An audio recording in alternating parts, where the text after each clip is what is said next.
Assalamualaikum warahmatullahi wabarakatuh. Perkenalkan, nama saya Dwita Aditya Kirana, NPM 19110146. Di sini saya akan menjawab pertanyaan UTS yang telah diberikan. Pertama, mengembangkan ide wirausaha.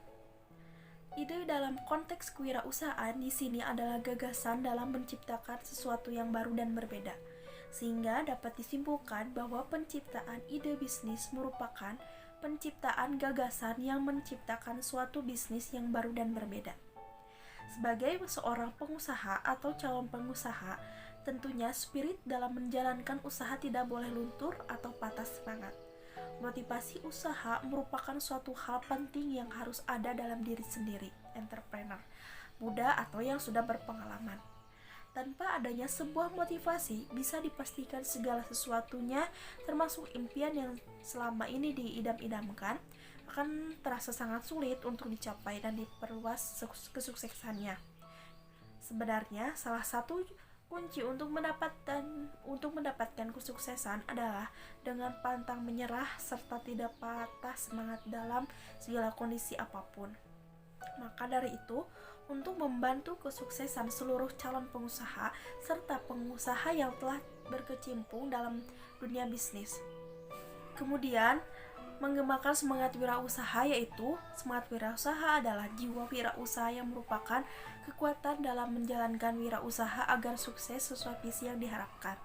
Seorang wirausaha dalam menjalankan usahanya harus mempunyai semangat yang tinggi agar usahanya dapat sukses.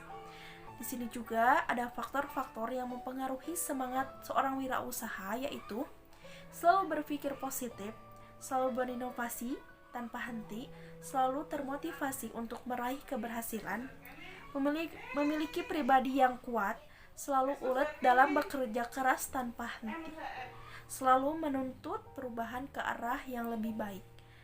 Di sini juga ada pengertian atau penjelasan tentang inovasi, kreativitas, dan motivasi. Apa sih inovasi? Inovasi adalah suatu proses mengubah peluang menjadi gagasan dan ide-ide yang dapat dijual. Inovasi sebagai suatu proses digambarkan sebagai proses yang siklus dan berlangsung terus-menerus.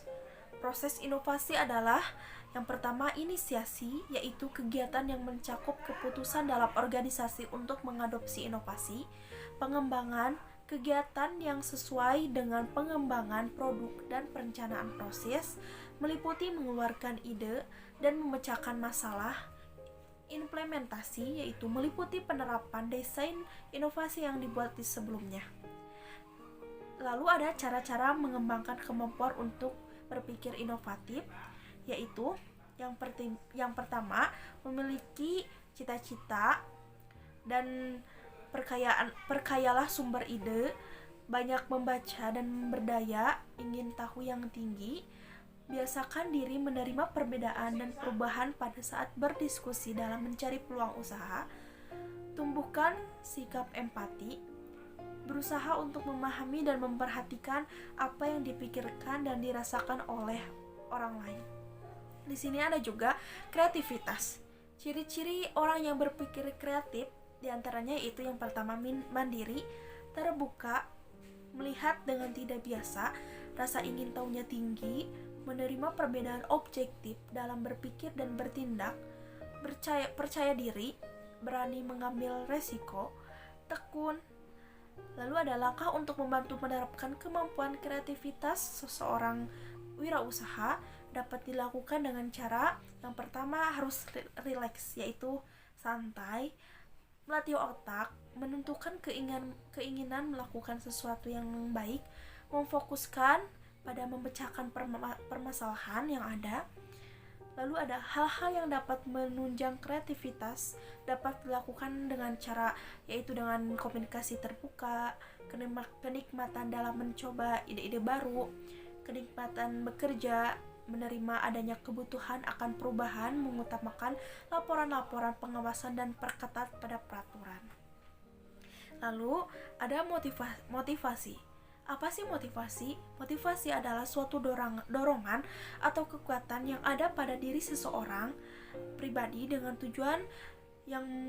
tujuannya yaitu untuk menentukan apa yang dibutuhkan dan diinginkan. Motivasi yang dapat diberikan dengan cara memberikan pujian jika berprestasi, memberikan bonus atau hadiah, memberikan perhatian khusus terhadap karyawan yang loyal.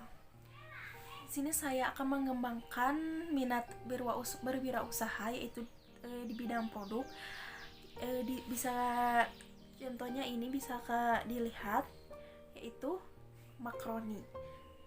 Makroni, siapa yang tidak menyukai makroni? Semua kalangan masyarakat pastinya menyukai makroni. Makroni merupakan olahan makanan ringan yang terbuat dari tepung terigu. Bentuk makroni yang unik membuat setiap masyarakat penasaran untuk mencobanya. Cemilan makroni sangat nikmat apabila dikonsumsi saat sedang santai dengan keluarga, teman, apalagi jika ditemani dengan secangkir teh hangat. Tidak hanya dijadikan sebagai cemilan saja, namun olahan makaroni juga dapat disajikan sebagai pelengkap dalam sebuah makanan. Makaroni bisa diolah dengan cara digoreng ataupun direbus sesuai dengan kebutuhan kalian. Pada umumnya, makaroni yang sering diketahui pastinya diolah dengan cara digoreng. Olahan makaroni yang digoreng memang akan menghasilkan olahan yang renyah, kriuk, dan tekstur yang gurih, pedas gitu ya. Banyak masyarakat yang menjadikan makaroni sebagai suguhan di bulan Ramadan. Alhasil justru banyak tamu yang menyukai makaroni daripada olahan kue kering. Melihat masyarakat yang semakin lama menyukai olahan makaroni, maka peluang bisnis makaroni sangat menguntungkan jika dijalankan oleh semua kalangan masyarakat. Sekian materi yang dapat saya sampaikan tentang berwirausaha. Alangkah baiknya kita tetap semangat dalam menjalankan usaha maupun yang belum menjalankannya atau yang sesudah menjalankannya. Harus kita banyak inovasi kreatif agar tidak tersaingi oleh banyak orang. Setidaknya kita harus mempunyai ide-ide yang kreatif. Sekian dari saya, mohon maaf bila ada kesalahan atau kekurangan dalam memaparkan materi tentang berwirausaha. Semoga kita dalam lindungan Allah Subhanahu wa Ta'ala dan disehatkan selalu. Assalamualaikum warahmatullahi wabarakatuh.